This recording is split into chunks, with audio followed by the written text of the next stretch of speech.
welcome to Babetalk. Today we are here with Megan Davies. Hey. So you first began getting attention for your talents in songwriting, singing, and guitar playing thanks to a little site called YouTube. Having uploaded your first video on the site almost 10 years ago, you've now amassed over 1 million subscribers. Can you tell us a bit about your journey becoming a YouTube sensation? Yeah, I mean, I guess it was actually only 5 years ago that I started doing music videos on YouTube. I had my account for a long time and never really did much with it. But I started doing like music videos and cover videos and things like that. And I remember the first one I did with my sister got like 5,000 views, and then the next one got like 10,000 views. And I had never really experienced anything like that, but I knew I was kind of touching on something that people were enjoying, so I just kind of kept cranking them out. And 5 years later, here I am, and like numbers are insane. It's really, it's kind of eliminated a lot of the gatekeepers with music, because I mean, like I don't have a record label. I do everything on my own still. I produce all my music and or for YouTube, and it's really cool that I can just go direct to people who want to listen to it. So, of course, a lot of what you put on YouTube, in addition to your own original music, are covers. And those, of course, gain a lot of traction. Yeah. Which one would you say was your favorite to record and make your own and put your own twist and flair on? If you could think of one. It's hard to say.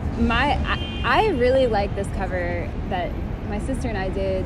It's a mashup. It was 4 Macklemore and Ryan Lewis songs. And it was the most ambitious thing I think I ever tackled on my channel. Like, just the amount of words that was involved with that song was insane. But I had been listening to the Macklemore and Ryan Lewis album, like nonstop, The Heist, and I just loved it all. So that's, I think, one of my favorite ones. And I think it was also just because it was like a passion. Like, at the time, I loved that. I still love that album, but I was listening to it nonstop. And so, yeah, I'm proud of that one. What songs did you do?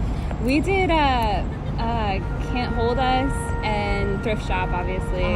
And I can't think of the third. It's terrible. But it is really good. You should check it out. You tend to collaborate a lot on your videos, either with your sister, with friends, whoever.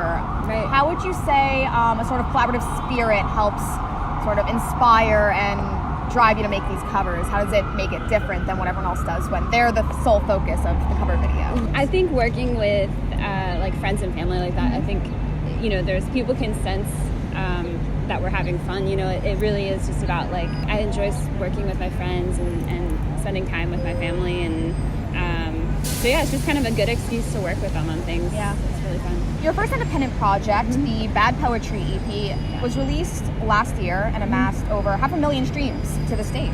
Yeah. Can you tell us about the creation of the EP and sort of how it feels a year later? The EP was really exciting just because up until that point, I'd only ever released acoustic songs, so it's only really been me and my guitar. Even on tour, it was just me and my guitar. And the EP was full production. It was drums, bass, electric guitars, and synth, and all. Like it was this sort of exploration process for me, because I'd never done anything like that before. So 1 year later, looking back, I mean, I'm really proud of the fact that I was able to like step outside my comfort zone and push forward. And I look at the music that I've been making in the past few months, and it's like, it's really a progression, and it all started with that project. So it's exciting. Do you have a favorite track from the EP, and if so, why?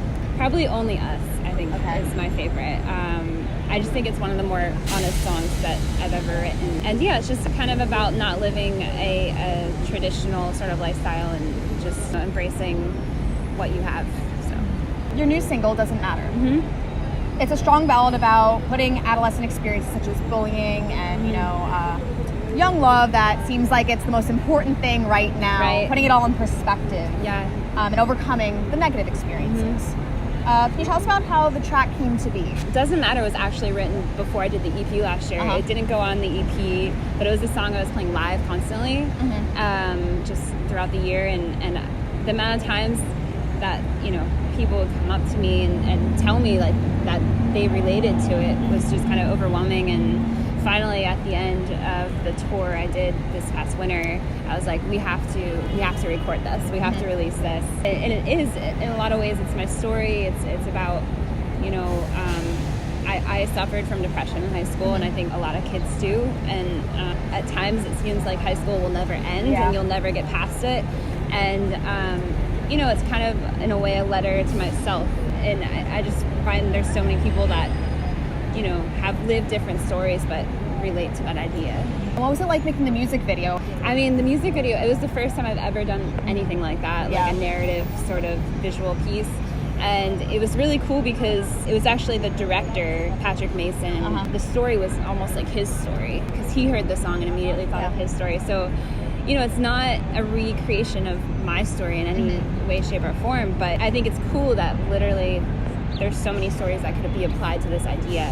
The kid we got to play, the young boy, his name's Finn, and he was just like incredible. He dances and he sings, and he was just so talented, and he really brought life to that song. So it was so much fun. I've never worked with so many people on one creative project, and it was just really exciting to watch it come together and honestly be received really well. It was cool.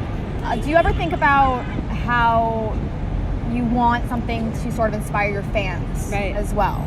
Yeah, all the time. I mean, it's overwhelming at times because, you know, I got into music because I love music and I was inspired by other musicians growing up, and each of those numbers on YouTube, that's like a person who's watching, and I do try to keep that in mind, but also I know that, you know, you can burden yourself with feeling like you have a huge responsibility. So, you know, I just try to, you know, do what I love and obviously speak my truth, and I find that that's the best way to, like, you know, communicate with people, and people, they really do, they understand that. And so yeah, I try to be really honest, and I hope that it helps people out there. Can you tell us about your journey as a musician? What got you into writing music, and is there anyone who sort of inspired you? There are a lot of people who inspired me. I mean, I picked up a guitar when I was 12 and was obsessed with it immediately. I thought I wanted to be a guitar player. My parents aren't musicians. They were baffled by the fact that I like had an affinity for this instrument, and I went to school to study guitar and thought I would play guitar for people in Nashville. That was sort of my dream, that I would play behind people, I'd play in the studio.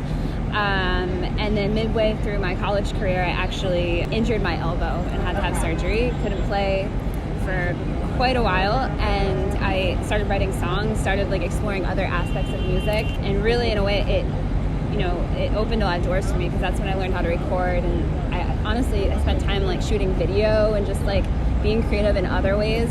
Honestly, all of those skills have gone into doing YouTube videos and things like that. So it ended up working for me. But yeah, for a long time I was really convinced that my path would be just playing guitar, and that's it. As far as like people who inspired me, I was inspired really early on by a guitarist named Kaki King, and as far as singer-songwriters go, there was just so many amazing ones in the 90s that I grew up with, like Sheryl Crow and like Amy Mann. And I feel like back then all the pop artists had guitars in their hands, like Avril Lavigne and like all that stuff. So it was a good decade, for sure. Back to present day. Yes.